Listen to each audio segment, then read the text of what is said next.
up and you imagine winning.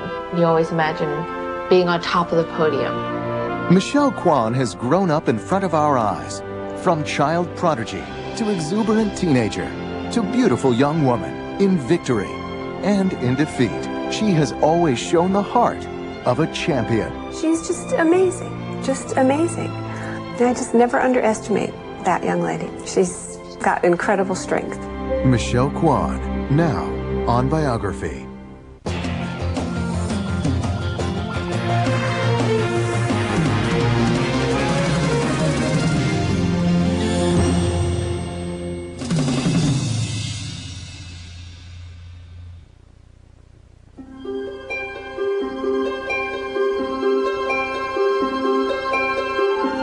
A great skater is someone who leaves the sport different and better because he or she was in it.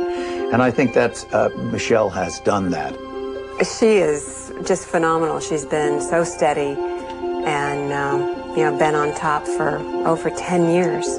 To be in the building when she skates really well is a magical thing.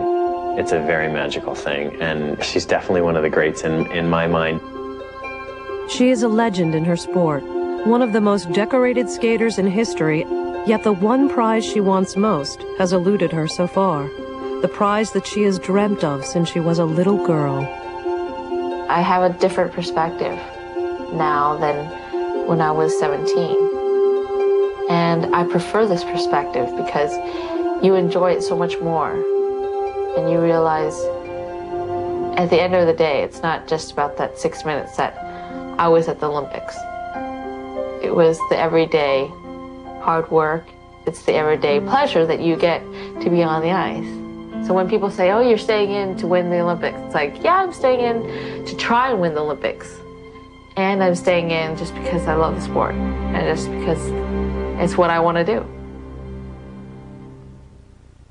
Michelle Kwan was a child phenom.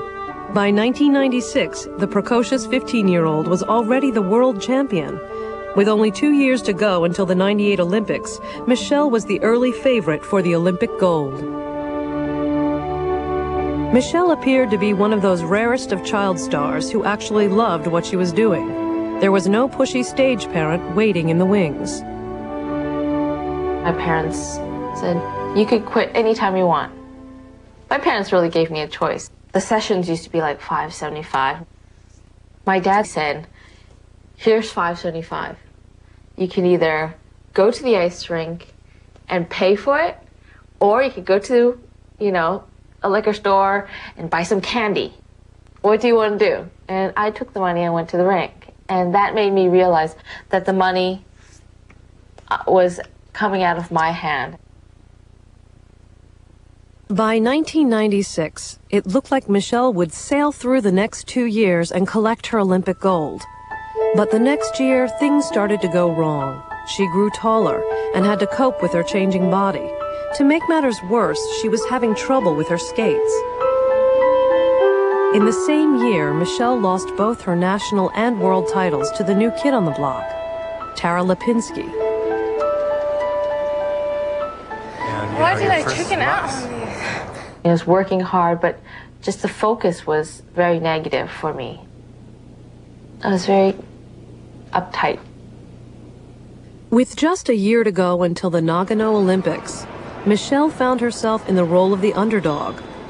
Then, just 2 months before the U.S. Nationals, which would double as the Olympic trials, X-rays revealed a stress fracture in her left foot. Just weeks before the biggest competition of her life, Michelle was in a cast. They told me that I had to take at least 3 weeks off. And I said, I can't be in a cast. I have pain here, but isn't there something you can do? I've worked so many years to be at the Olympics, and this is my chance. And I can't practice, and I might not even qualify. So when I went to Philadelphia for the national championships, and it was like 2 weeks after I had gotten my cast off. But Michelle could be at her most dangerous when people underestimated her. When you least expect it, you think, oh, everybody's kind of counting her out, and then she'll just go out there and wow everybody. And we'll all be just sitting there going, I just can't believe what we just saw. She's just amazing, just amazing. And I just never underestimate that young lady. At the Olympic trials in Philadelphia, Michelle was untouchable. Almost across the board. And the next month at the Olympics, she again skated flawlessly. But Tara Lipinski, equally flawless, snatched the gold in a close decision. It was hard because I had thought it was good enough to win. I came home with the silver.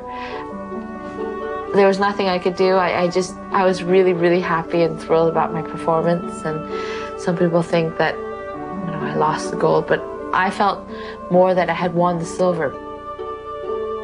Lipinski won by a very narrow margin, and many experts thought Michelle had deserved the gold. But her graciousness in the face of defeat won her even more admirers. Michelle chose not to turn pro. She would continue to compete against the best in the world. She was staying in for another 4 years. She would go for the Olympic gold again in Salt Lake City in 2002.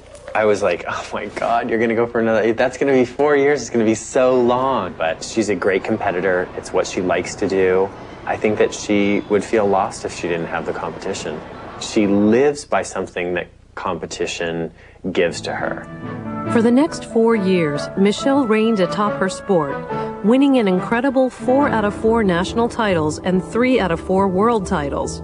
She headed into the 2002 Games in her home country as the reigning world champion. The pressure was overwhelming that entire week in Salt Lake prior to her actually taking the ice that night.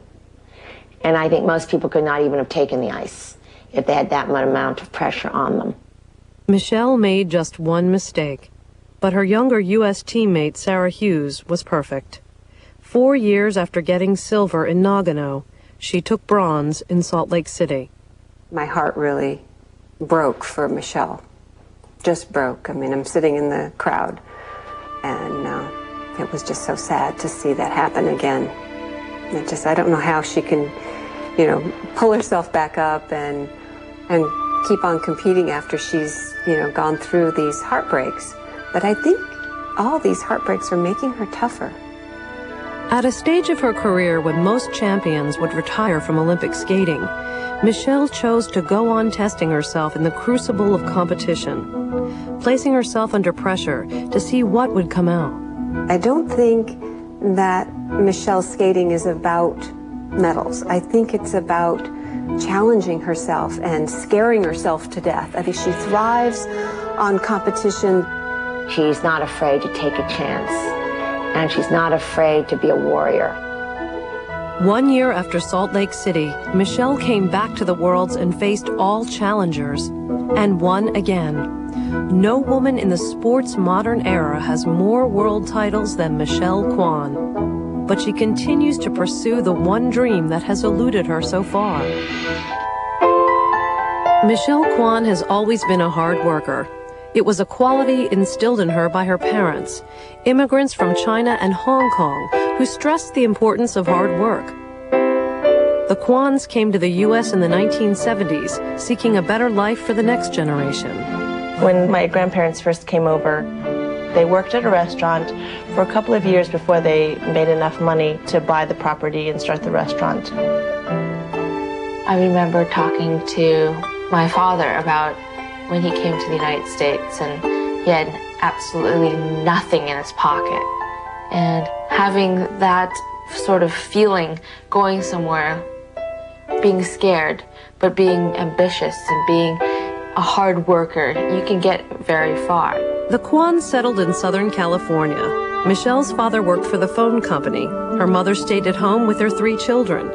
Michelle and her siblings grew up speaking Cantonese and eating many of their meals at the family-owned Chinese restaurant. Skating started as a lark. She gets on the ice and barely could even walk around the rink, but she loved it. Pretty soon, she was jumping around, doing spins.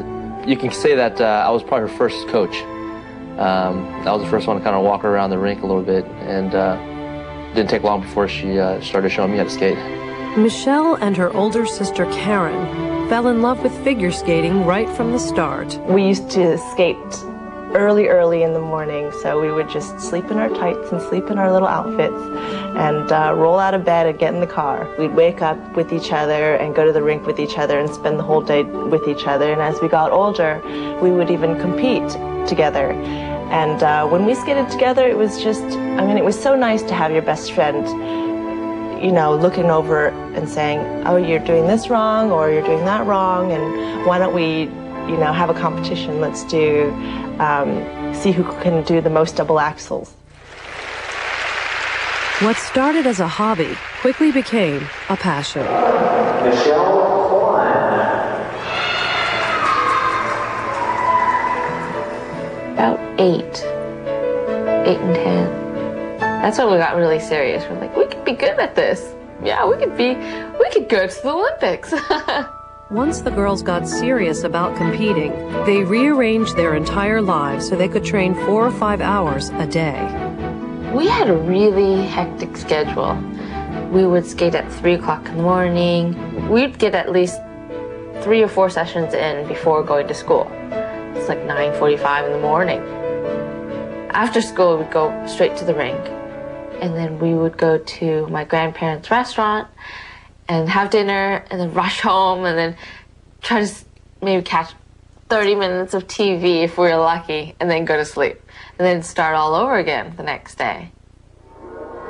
More hours on the ice meant more coaches' fees and more ice time. It all added up. The Kwans didn't realize it at first, but they had started down a path that would eventually lead them into serious financial hardship.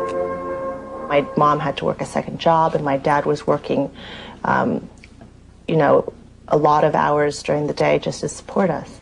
I have pictures of, you know, I've got holes in the tights, and I've got hand-me-downs of like a figure skating little outfit, and, you know, little rips and holes and gloves with holes. I mean, we were just lucky to be on the ice and have a coach.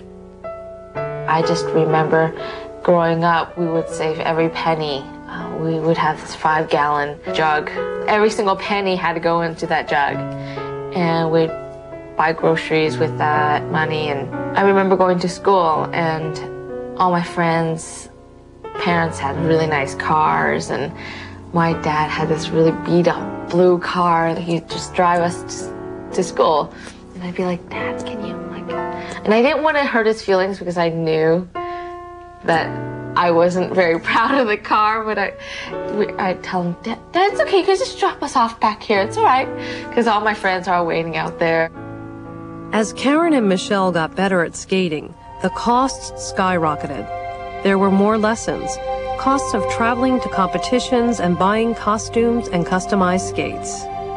In the beginning, I thought I can afford it, but later on, then I got deeper, and I saw, oh God, it's expensive.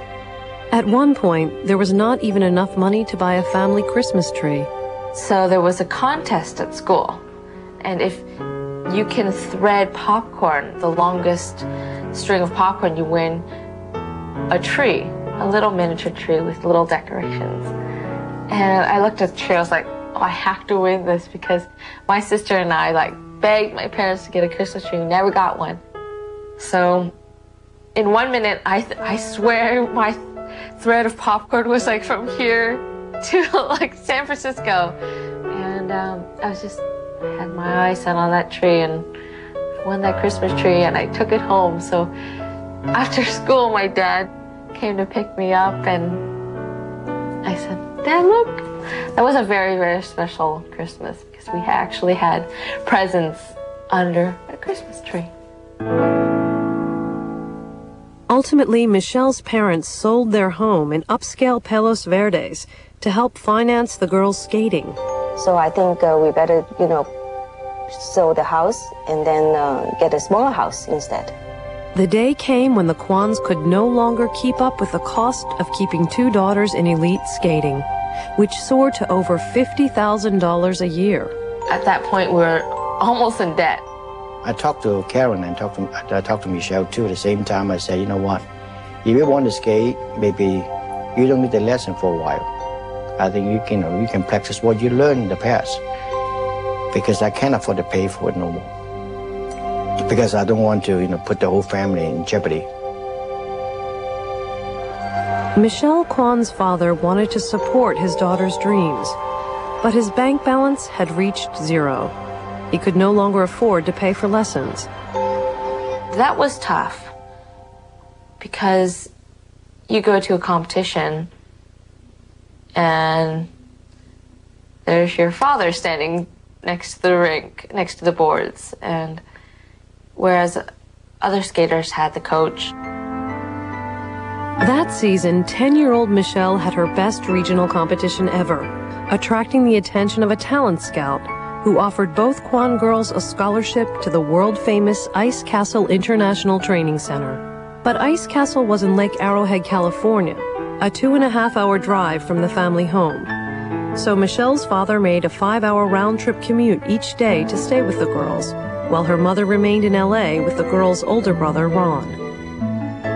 We just moved everything from our house into this little tiny cottage that had, a tiny little bathroom and a bunk bed and a big bed, all within one room, no kitchen or anything like that. It was really, really interesting being in a facility where people ate and slept figure skating. The two sisters would now train with one of the most sought-after coaches in the world, Frank Carroll.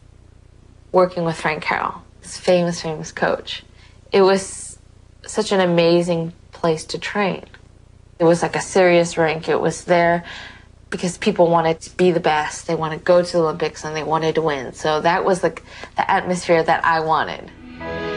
I think she was about maybe 11 years old, and I was amazed. I mean, she had incredible spring in her legs, and she had great energy and vitality. She was awkward and, wore ill-fitted clothes and just had raw talent just coming out of her ears. And I mean, you'd have to be blind not to recognize it. After 1 year under Carroll's tutelage, 11-year-old Michelle finished 9th in the 92 National Junior Championships. This was a little kid who obviously had a lot of energy and was in a big hurry. Frank Carroll goes out of town for the weekend. Frank's her coach, he's her mentor, he's in charge of every part of her skating life. Michelle, not even 12 years old yet, tells her dad that Frank said it was okay, and they go and they take what is called the senior test. Michelle takes that test, but this all occurred while Frank was away for the weekend, and you can imagine his surprise when he returned and said, "You did what?" And I came back and found out that she had done that, and I was absolutely stark raving furious. What is done, you have to move on. And I just said, well, Frank, you can't go back and change this. It's happened. Now what? The next season, 12-year-old Michelle astonished the skating world by qualifying for the 1993 U.S. Senior Nationals and placing 6th. 1 year later, she was 2nd at Nationals. That summer, after her first Worlds, she went on tour with the older skaters, bringing her mom along as a chaperone.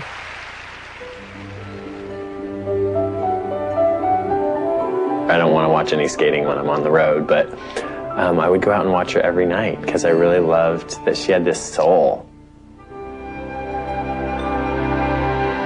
After a summer on tour, Michelle finished 2nd at the 95 Nationals. The next month, she would skate a perfect program at Worlds, landing more triples than any other skater in the competition. And yet, she finished 4th. I really looked young. I had no makeup. And that was like my statement. Because I didn't need makeup. It was all about my skating. And I landed all my jumps perfectly. And when I placed 4th, I knew that something that had to change. If I had skated my best and still ended up 4th, with no medal, I needed to do something. Judges were telling me something. Michelle Kwan should have easily been in the medals, and instead was 4th. And you can make a strong case that she should have won that World Championships. But instead what was happening was the judges were clearly saying she looks too young. She's a little jumper, and that's all she is. Plan shifted into how do I make this little awkward, wonderfully talented girl into a majestic, beautiful skater. So in the fall of 1995, Frank Carroll turned to choreographer Laurie Nickel to help him transform 15-year-old Michelle Kwan. Michelle was to portray Salome on the ice. I sat Michelle down and explained who Salome was, that she was exactly her age, and how she was very provocative, and how she got the attention of the king, and how it ended up with the head of John the Baptist on a plate. And her eyes opened up and she said, "Wow, cool." And so I thought, great, this is wonderful. But then there was Danny Kwan. I'm kind of old-fashioned, you know, and I just don't like to see my girl, you know, have put the makeup on when she was 13, 14, 15 years old. My dad's like, makeup? What are you talking about, makeup? You can't wear makeup. It'll get in your way when you're concentrating on a jump. To portray this provocative role, she would have to look the part. She'd have to wear a costume that was provocative. She'd have to wear the makeup.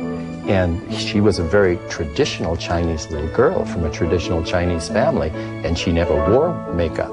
So it was a sell because I had to say, look, Michelle's, you know, very, very nice young girl, innocent girl. Girls her age, you know, dance in New York in the ballet. They wear makeup. They portray all these parts. It doesn't mean anything. They're just doing an act. It took a little while for my parents to sort of agree to it. After that, it was still no makeup off the ice.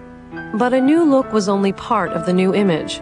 More important was the transformation happening to Michelle herself. I really learned a lot in learning how to feel the music as if you were performing with it, instead of just going out there and skating and jumping and skating and jumping and spinning. And so in '96, I came out and I had makeup and I was skating with Salome. And I really got into the character and really very dramatic, and people didn't recognize me. That was fun. Skating the Salome program, Michelle claimed her first national title in 1996. She headed to Worlds determined to beat the favorite, Liu Chen. At those Worlds, Liu Chen skated first and got a few sixes. And Michelle Kwan and Frank Carroll, her coach, were hidden away in one of their cubby holes, and they thought they couldn't hear anything. It was like soundproof, except they heard the 6 O's coming in from the public address system. Michelle turned to me and said, "I don't think I can beat that." And I had about maybe 10 seconds to say something to her that would turn her around and make her believe, yes, you can beat that, and you can win this championship. And I said to her, yes, her second mark was 6 O's, and she's a wonderful artistic skater, but you didn't listen to the first mark. It was all 5 8s. I said, they've left that 5 9 for you. You know you can do this. You know you've beaten her this year already at Skate America. You know you're better. So believe you can do this. Michelle got 6.0s of her own and took the title. At 15, she was now officially the best skater in the world. Overnight, 15-year-old Michelle Kwan had become world famous. Her life changed dramatically. She began earning thousands of dollars a night as a headliner on tour.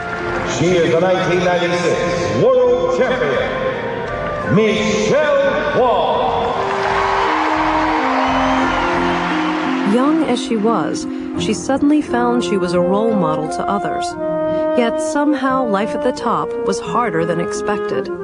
Now her every move was scrutinized. She was growing up under a microscope. I don't know if Michelle felt different after becoming world champion. It was the way other people perceived her and treated her that was so different.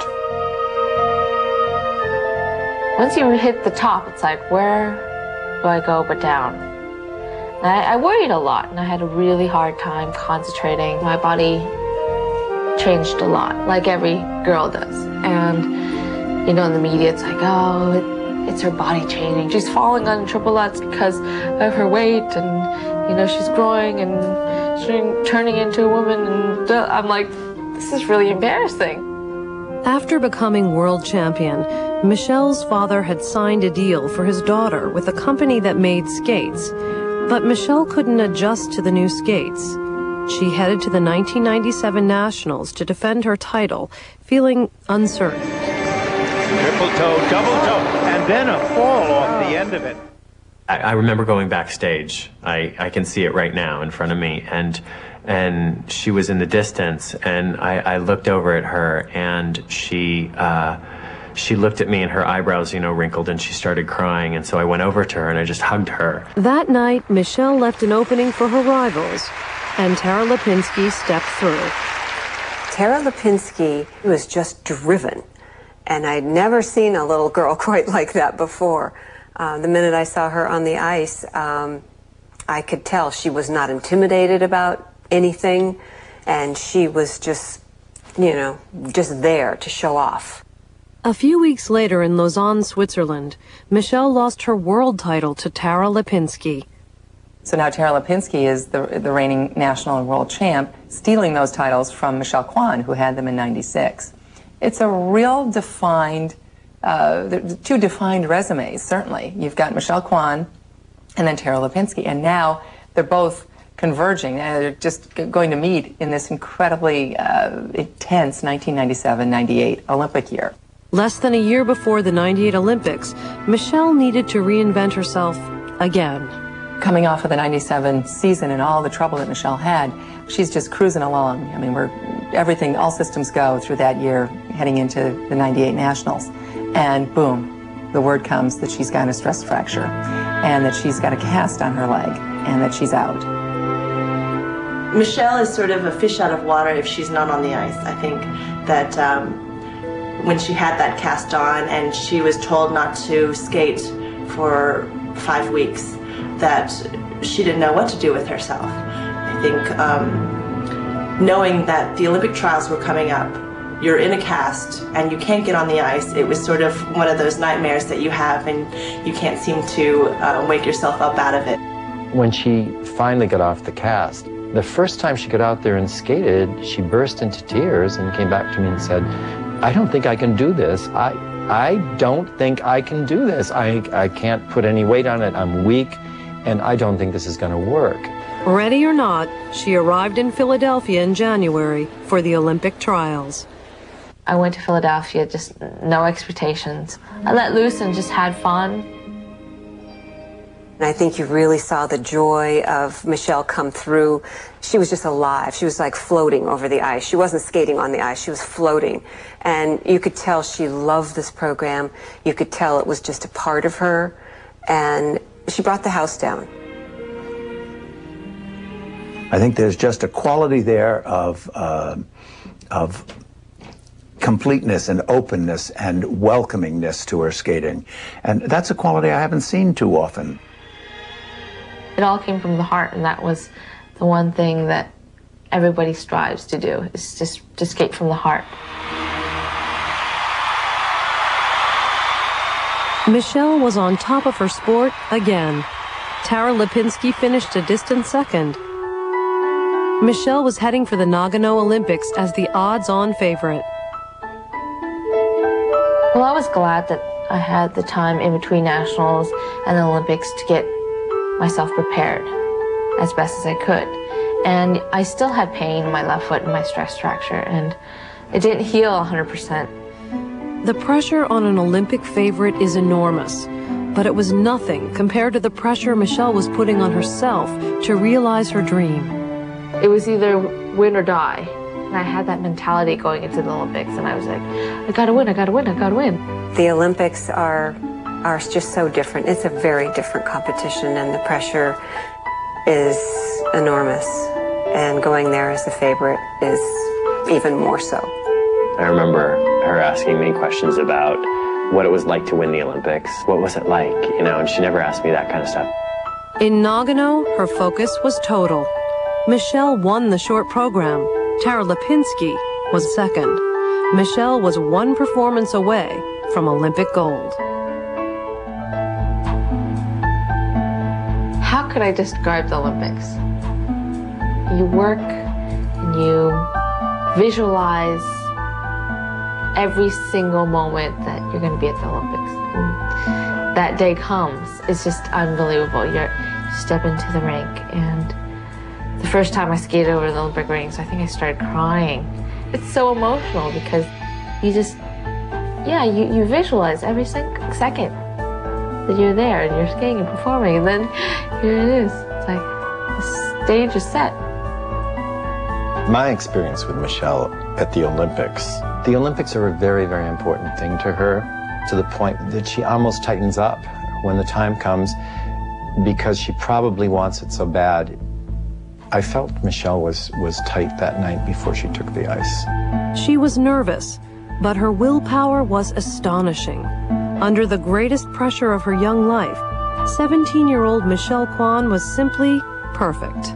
I just remember it coming off the ice. I was crying. I just was overwhelmed. And I guess the emotions that were going through my mind and my body was sense of release, sense of I tried so hard to be in the best shape of my life. Didn't make any mistakes. I did this. I did everything I possibly can. And it all happened. Well, after she skated, I thought she won, thank God, she won. Whew, you know, like a big sigh of relief. Then Tara came on. Tara's moment happened to be that night as well. And it's almost like if you were to rewrite the history books, it's like two performances like that shouldn't have happened in one night. But they did. It was a solid performance.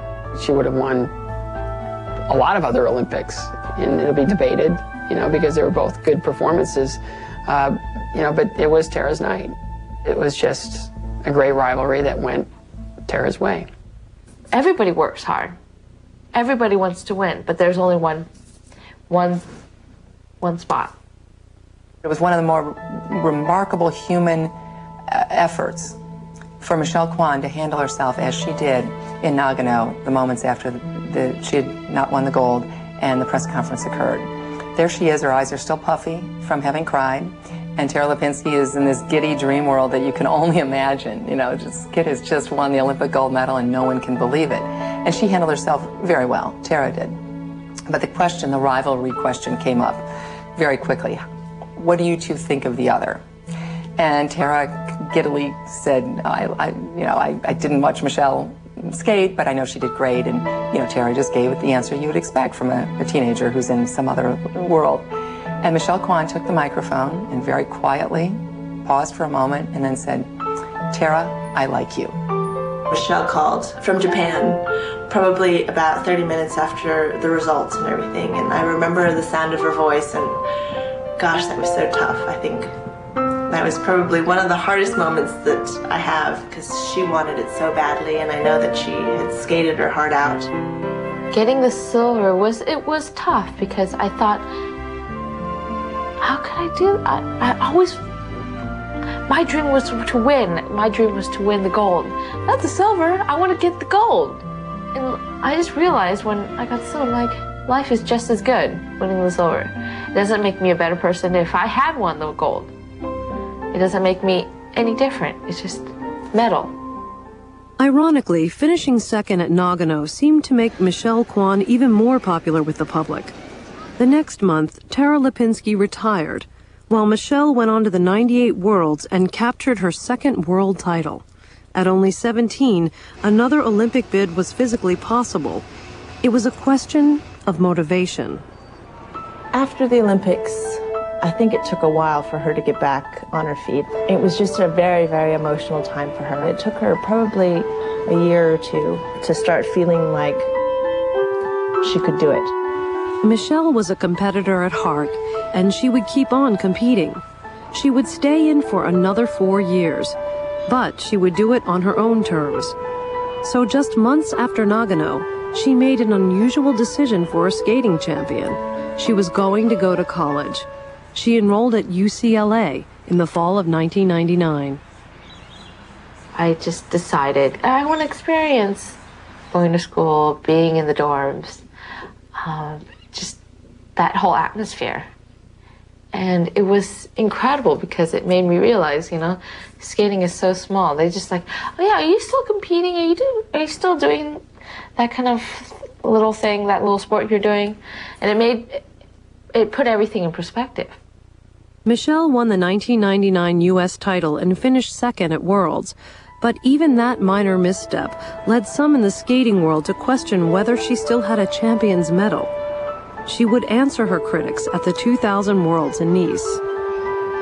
I just remember the talk that, Michelle, she should just hang up her skates and turn professional. But I felt in my heart that I could still win. I had worked really, really hard.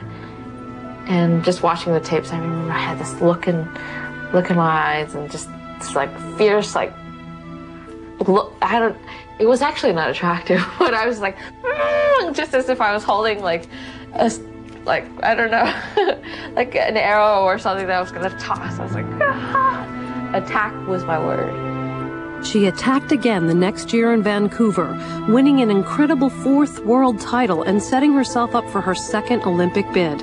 At 21, she would enter the Salt Lake City Olympics in her home country as the reigning world champion. Then, 4 months before Salt Lake, Kwan made a shocking announcement. After 10 years, she was leaving coach Frank Carroll and would compete at the Olympics without a coach. We were having some difficulty and we decided we weren't going to work anymore. I said to Michelle, but Michelle, I haven't changed. The way I teach, the technique I teach, and, you know, my attitude about skating is the same. I haven't changed. And she said to me, no, you haven't changed, Frank. I've changed. No one in skating had ever contemplated trying for an Olympic gold without a coach. It was an unprecedented move. I think it was extremely hard to go through the Olympics without a coach. There's a feeling of security and solidness about having your coach there, you know, doing every little detail. A coach is like another set of eyes looking at you. But if anybody could have done it without a coach, I would have put my money on Michelle. I wouldn't have put it on myself, but I would have put it on Michelle to be able to pull it off. Michelle Kwan had decided to go to her 2nd Olympics without a coach. To have someone by her side, Michelle asked her father to stand at the boards for her in 2002, as he had done so many years ago, during that year when the Kwans could no longer afford a coach. I just stand there, give her whatever she needs, you know, and give her a bottle of water, calm her down, and that's my job here. That's all it is. And I think the last minute she mentioned, Dad, can you stand next to me? I said, sure.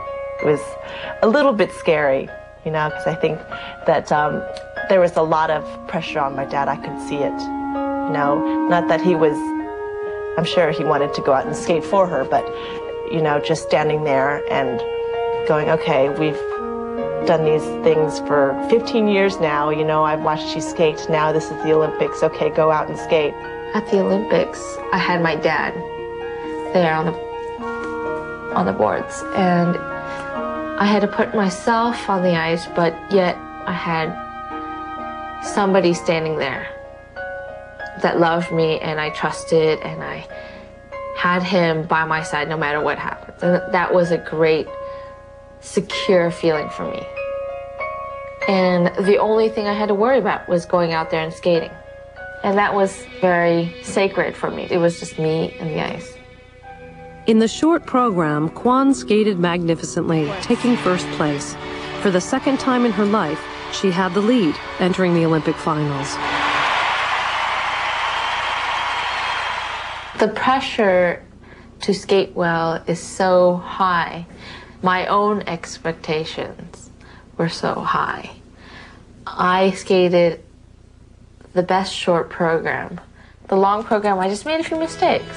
Just let it slip out of my hand just a little bit. And that little bit cost a lot.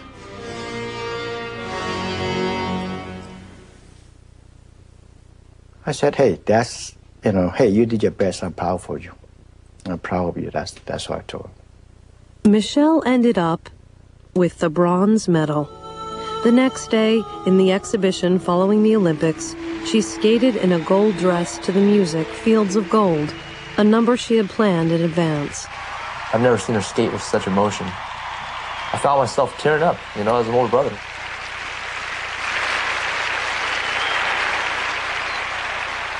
It was just perfect, but the only imperfection was she didn't have the gold medal. The music came on and I started crying during the performance. Like a minute into it, I had that feeling, and it was so amazing. I let myself feel that when I was skating, and felt the crowd behind me. I felt them saying, it's okay, you know, it's all right. You love skating. You've won a lot of medals. You've won the Worlds. Unfortunately, this is not your Olympics. And I don't know, I just felt like, why couldn't I release myself like that the night before? In her 4 Olympic performances, Michelle Kwan had made exactly one mistake, and yet her Olympic dream remained unfulfilled. But surprisingly, the public didn't care if Michelle had won the gold or not. The first night of the show in 2002, we opened in Dayton, Ohio, and you know, she won the bronze that year, and she came out, Michelle, and he announced her name, and she got a standing ovation. And she skated, and before she was finished again, the last minute, the people were on their feet. People just love her, a most loved skater, probably in the history of figure skating. You say to people on the street, name a figure skater, and I think very often they will tell you Michelle Kwan, even without Olympic gold medals. That's how popular she is. You cannot list the top 5 to 10 women athletes on earth through the late 90s into the next century without mentioning Michelle Kwan's name. After Salt Lake, Michelle could have easily gone pro and given up her grueling training regimen. But 1 year after her second Olympic heartbreak, she went back out to put it all on the line again at the 2003 World Championships. She said, I still can do it. And I think I can win another one. I think the Worlds after the Olympics really cemented her as a legend. That ability to come back, that ability to skate to that level when the chips are down, when she came out of such a traumatic Olympic year, I think that puts her in the history books. I just ran down the ice doing my footwork, and I think the audience knew. The audience was with me and knew that I was just yeah! I was pretty much screaming with my arms up. I guess at the end of the day, when I'm done with skating and I look back,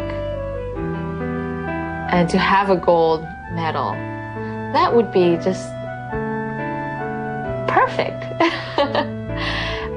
I'm not sure if life could be that perfect in a career, in a skating career, because I'm so lucky as it is to win so many medals and to be at the Olympics and to get a silver and a bronze. But it would just complete the package. I mean, I've got a silver and I got a bronze. All I'm missing right there is just a little gold medal. With or without Olympic gold, Michelle Kwan is already one of her sport's greatest champions. The daughter of Chinese immigrants from Torrance, California, has realized her dreams, collecting dozens of titles along the way, and securing a special place in skating history. I absolutely see her soul when she skates, and I think everybody in the building feels that, because she just has it. It's something you can't teach. There's something really special that sometimes happens to her. It's almost like the music's channeled through her sometimes. And all of a sudden the music comes on, and that's what makes her move. And the look on her face of the music and the way she does it is just, it makes you float away with her.